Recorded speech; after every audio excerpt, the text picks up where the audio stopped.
만나고 싶은 스님이나 제가자를 초대하는 단박 인터뷰 시간입니다. 2500여 년 전 인도에서 시작된 부처님의 가르침은 티베트와 중국, 한국 등 전 세계 곳곳에서 다양한 언어로 역경 사업이 진행돼 왔는데요. 오늘 단박 인터뷰의 주인공은 부처님의 가르침이 담긴 대장경의 전산화와 현대화에 힘을 쏟고 있는 고려대장경 연구소 이지범 소장입니다. 전경윤 교계문화부장이 만났습니다. 예, 소장님 안녕하십니까? 반갑습니다. 소장님은 이제 고려대장경 연구소장을 맡고 계신데 작년 7월부터 맡고 계십니다. 고려대장경 연구소는 많은 분들이 알고 있습니다만은 어떤 기관인지 좀 소개해 주시죠. 그야말로 네. 대장경을 연구하고 또 모으고 그걸 데이터베이스 디지털화하는 작업을 하는 연구 순수 민간 기구다라고 이해하시면 좋을 것 같습니다. 네, 순수 민간 기구다. 그러니까 고려대장경 전산화를 주도하는 기관이다 이렇게 보면 되겠군요. 그렇습니다. 예, 그래서 고려대장경은 고려시대 만든 대장경을 네. 얘기하는 겁니다. 그렇죠. 조선시대 만들어졌으면 조선대장경이 되는 거고요. 예, 그래서 고려시대 만들어졌던 대장경이 고려시대밖에 또 만들지 않았어요. 예, 그래서 그 문헌을 지금 이제 찾고 연구하고 디지털화시키는 작업들을 하고 있죠. 예. 소장님께서는 이제 연구소 사무처장 하시다가 이제 소장을 맡고 계신데 6개월 지났습니다 이제. 그 좀 소감이 어떻습니까? 어떻든 소장이라는 직함보다도 어떻든 링커, 중간자의 역할로서 예. 어른 뜻을 잘 받들고 또 연구진들이 연구를 잘할 수 있는 환경을 만들어주는 일이 소장의 역할이고 또 그동안의 어떤 좋은 어떤 느낌을 갖고 있는 겁니다. 그 고려대장경 전산화 작업이 시작된 지가 벌써 20년이 지났기 때문에 그렇죠. 이제 거의 다 이루어진 게 아니냐라고 보는 사람들도 있는데 여전히 갈 길이 좀 많이 남아 있다 이런 또 얘기가 있습니다. 현재 진행 상황은 어떻게 되는 겁니까, 그럼? 그렇죠. 대장경이 처음에는 76년에 걸쳐서 초조가 만들어졌고요.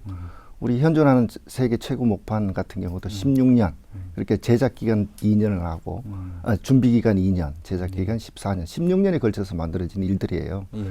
이런 일들만 보더라도 아직까지는 까마득하고 이제 첫 걸음마를 뗐다라고 할 수 있겠습니다. 예. 이 대장경 가운데 우리나라 최초의 대장경을 초조 대장경이라고 하는데 이 초조 대장경을 복원하기 위한 사업이 한일 공동으로 시작된 걸로 알고 있습니다. 이제 그게 마무리된 걸로 알고 있는데요. 지금 상황이 어떻게 돼 있습니까? 그렇습니다. 뭐 초조 대장경이 사라졌던 대장경으로 알려져 있습니다. 예. 1232년에 몽고 제2차 침입 때 목판본이 803 부인사에 봉안되었다가 안타깝게 소실이 되었죠.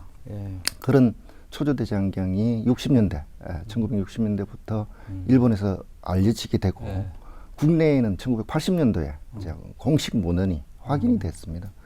그런 문헌들에 대한 데이터베이스화 작업, 그 이어서 대장경 판각, 그러니까 초조 대장경이 판각된 지 천년의 해를 맞이해서 복원 사업을 추진을 했고 금년이 이제 완료했습니다. 그래서 앞으로는 이제 전달하는 또 봉정하는 그런 일정을 남겨두고 있습니다. 네.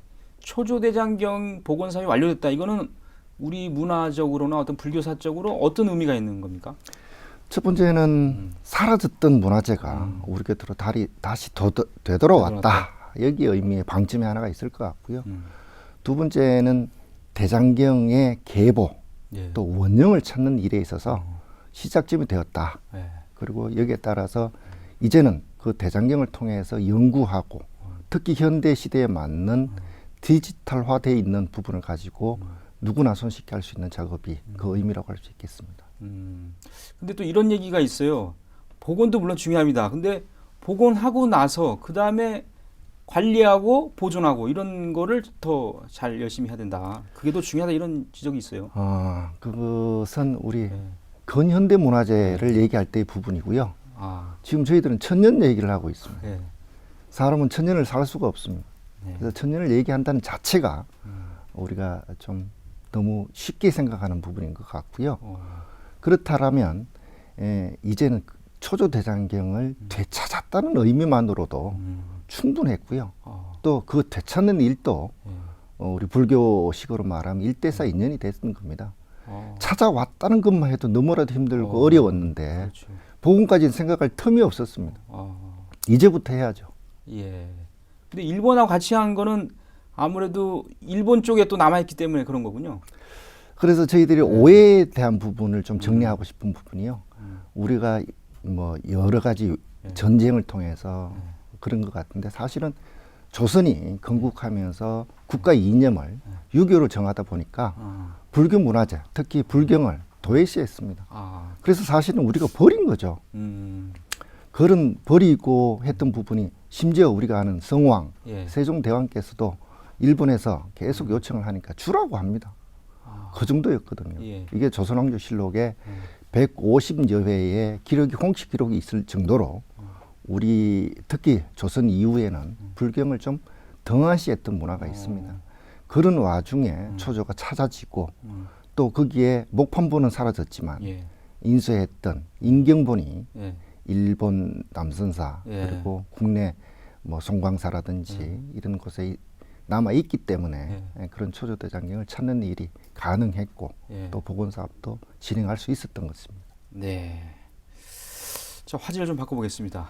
소장님께서는 북한 불교에 대해서도 또 연구를 많이 하셨죠? 그렇지는 않습니다. 그렇지 않습니까? 그렇죠. 예. 어쨌든 남북 불교 교류가 꾸준히 이어지고 있는데 사실 지난해에도 남북 불교 교류만큼은 상당히 순조롭게 잘 되고 있다 이런 평가 많았습니다만은 앞으로 통일의 밑거름이 되기 위해서 남북 불교 교류 어떤 방향으로 가야 한다고 보십니까? 방향은 그런 것 같습니다. 뭐 서양식으로 하면 뭐 당군과 채찍이다. 또 우리 유교 동양의 문화로 얘기하면 기민 정책이다 이렇게 얘기할 수 있는데요. 기자는 이제 우리 멍에 짊어지는 걸 의미하고요. 이제 미는 콧뚜레 같은 당김, 이끌어줌 이런 의미이다 보니까 불교 특히 연불이라든지 한국 불교가 특징으로 하고 있는 선 문화라든지 이런 부분도 좀 이끌고 또 문화재다든지 이런 것들은 같이 공동으로 업고 또 밀고 가는 그런 역할이 선행될 때 남북 불교는 접점이 만남의 접점이 좀 더 손쉬워지고 또 그런 평가를 통해서 남북 통일에 기여할 것이다라고 예측 가능할 것 같습니다. 네, 사실은 이 해외에 흩어져 있는 우리 문화재 찾기 위해서는 북한하고 또 공조할 필요도 있어요. 그렇지 않습니까? 그렇습니다. 어떻든 뭐 제가 운 좋게 조선왕조실록이나 또 왕실 의궤 찾을 때 그때마다 또 행사 진행을 맡았었어요. 또 그런 일들을 하다 보니까 1965년도에 저희들이 일본과의 어떤 협정 과정에 문화재 반환 청구를 사실상 포기를 했고요. 그렇다 보니까 북측을 좀 우리가 같이 동반자로서 부탁을 드렸던 겁니다. 그래서 북측이 일본에 소장을 내는데 아직까지 수교가 안 됐기 때문에 우리가 대응을 해주고 또 우리는 또 개성 화장사에 있던 라마 타평 사리구 사리는 미국 보스턴 미술관까지 가 있습니다. 그거는 또 수교가 우리가 돼 있으니까 그거는 북한을 대신해서 또 우리가 또 대행 역할을 해주고 이런 역할로 해서 어떻든 화기하게 준비하는 그런 남북 교류의 모습이 불교의 모습이라고 할 수 있겠습니다. 네. 앞으로 이 불교사에 큰 획을 긋는 그런 성과를 내시길 기대하겠습니다. 오늘 말씀 대단히 고맙습니다. 네, 성불하십시오. 네.